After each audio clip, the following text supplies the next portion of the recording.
একজন অদক্ষ লেবারের একটি অদক্ষ কাজ আপনাকে কতটা ভোগাতে পারে তা অনেক সময় আপনার ধারণার বাইরে চলে যায়। ফাউন্ডেশনের সময় ক্রস ব্রেসিং এবং শীট পাইলিং যথাযথভাবে না দিলে কী ধরনের দুর্ঘটনা ঘটতে পারে তা নিয়েই আজকের আলোচনা।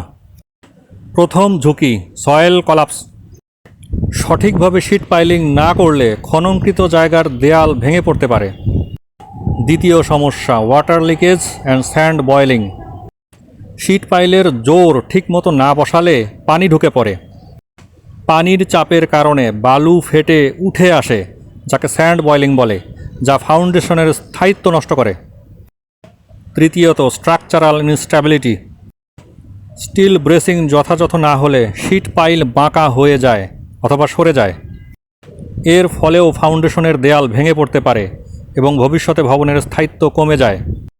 একবার ভুলভাবে শীট পাইল এবং ব্রেসিং বসানো হলে তা পুনরায় মেরামত করতে, অর্থাৎ শীট পাইল এবং ব্রেসিং যথাযথভাবে স্থাপন করতে হলে অতিরিক্ত শ্রম এবং লেবার যায়, সময়ের সাথে সাথে যা আপনার খরচকে আরও বাড়িয়ে তোলে। এ কারণেই শীট পাইলিং এবং ব্রেসিং যথাযথভাবে করার কোনো বিকল্প নেই, অন্যথায় এটি অনেক বড় একটি জুয়া। শীট পাইলিং এবং ব্রেসিং যথাযথভাবে করার জন্য সঠিক ডিজাইন এবং পরিকল্পনার বিকল্প নেই। এক্সক্যাভেশনের আগেই জিওটেকনিক্যাল রিপোর্ট অনুসারে শীট পাইলের গভীরতা এবং ব্রেসিংয়ের অবস্থান নির্ধারণ করা প্রয়োজন। এরপর ডিজাইন অনুসারে যথাযথ সেকশন এবং স্টিলের মান ব্যবহার করা প্রয়োজন। এরপর ম্যাটেরিয়ালস কোয়ালিটি। শীট পাইলের জোর বা কানেক্টর শক্তভাবে বসাতে হবে যাতে পানি অথবা মাটি ঢুকতে না পারে। স্টিল ব্রেসিংয়ে উচ্চমানের ওয়েল্ডিং এবং জয়েন্ট ব্যবহার করতে হবে। সঠিক ইনস্টলেশন পদ্ধতি। শীট পাইল ড্রাইভিংয়ের সময় সঠিক অ্যালাইনমেন্ট বজায় রাখতে হবে, এটি অত্যন্ত ক্রিটিক্যাল পয়েন্ট। ব্রেসিং যথাসম্ভব টাইট করে বসাতে হবে যাতে ল্যাটারাল প্রেসার নিতে পারে। এছাড়াও দক্ষ ইঞ্জিনিয়ার কর্তৃক ইন্সপেকশন এবং মনিটরিংয়ের কোনো বিকল্প নেই।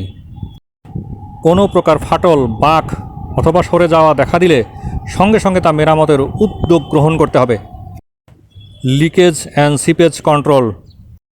প্রয়োজনে ডিওয়াটারিং পাম্প ব্যবহার করতে হবে, তবুও খনন এলাকায় পানি জমতে দেওয়া যাবে না। শীট পাইলের নিচে সিপেজ কমানোর জন্য কাট অফ ওয়াল বা গ্রাউট কার্টেন ব্যবহার করা যেতে পারে। নিরাপত্তা ব্যবস্থা। শ্রমিকদের জন্য সেফটি গিয়ার বাধ্যতামূলক করতে হবে। একটি দুর্ঘটনা সারা জীবনের কান্না, এমনটি যেন না হয়। আপনার পাশের ভবনের দিকেও গভীর মনোযোগ রাখতে হবে। সাধারণত হাইরাইজ বিল্ডিংয়ের পাশে কোনো এক্সক্যাভেশন করা হলে সারচার্জ লোড ইমব্যালেন্সের কারণে পাশের ভবনটি ক্ষতিগ্রস্ত হওয়ার ঝুঁকিতে থাকে। ভবনে ফাটল ধরতে পারে, ফাউন্ডেশন ওপেন হয়ে যেতে পারে, ভবন টিল্টেড হয়ে যেতে পারে, বেঁকে যেতে পারে।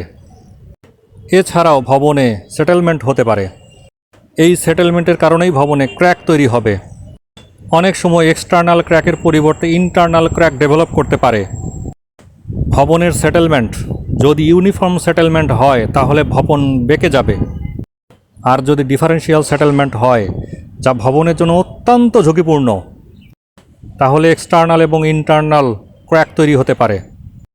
অনেক ক্ষেত্রেই ভবনটি পরবর্তীতে মেরামতের অযোগ্য অথবা বসবাসের অযোগ্য হয়ে যেতে পারে।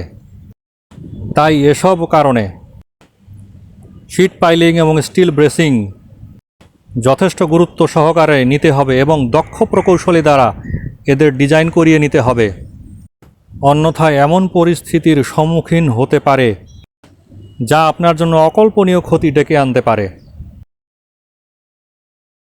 শীট পাইল এবং ক্রস ব্রেসিং সংক্রান্ত যথাযথ ডিজাইন এবং কনস্ট্রাকশন মনিটরিং সার্ভিসের জন্য ডেসক্রিপশন বক্সে দেখানো নাম্বারে যোগাযোগ করুন।